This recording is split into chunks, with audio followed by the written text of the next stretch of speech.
So this is our final video for this set of notes, and this is a problem that you're only going to see on A or B level. So if you're not interested in doing A or B level, just totally ignore this video.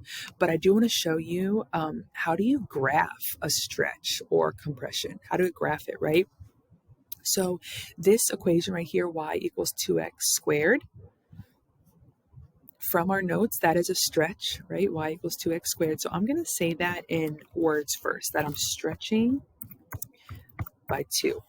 Now, how do you graph stretching by 2? Because you don't just move up by 2. It's not moving up, it's stretching. It's actually stretching your graph out. So to do that, we're actually going to use the table, which I'm giving you a table in the checkpoint.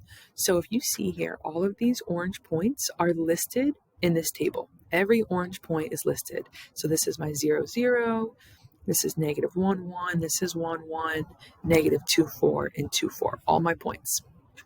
If I want to stretch by 2, all this really means is that I'm multiplying by 2. And let me make these words a little smaller so you can see what I typed. And I'm actually going to be even more specific. It's saying I'm multiplying. Actually, no, we're going to keep it like that.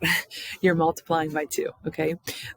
So what you're going to do, we're going to say multiplying the y values. Sorry, I'm being indecisive. I don't want to throw too much at you where it gets confusing, but we're going to be multiplying our y values by 2. So what that means, when we make this new table for my red points, we're going to keep the x values. So I'm going to take all these x values and copy them, and those are going to be the same. So those are all going to be the same.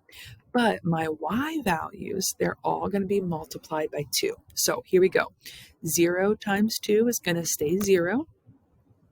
1 times 2 is going to be 2.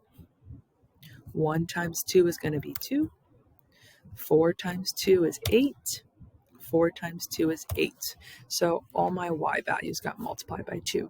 Now let's graph these new red points using the table. So my first point is 0, 0.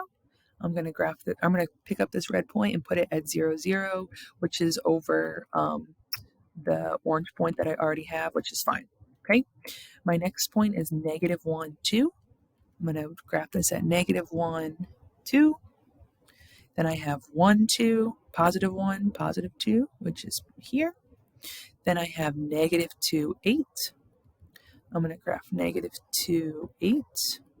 And hopefully you're seeing that it's being stretched already. And my last one is positive 2, 8.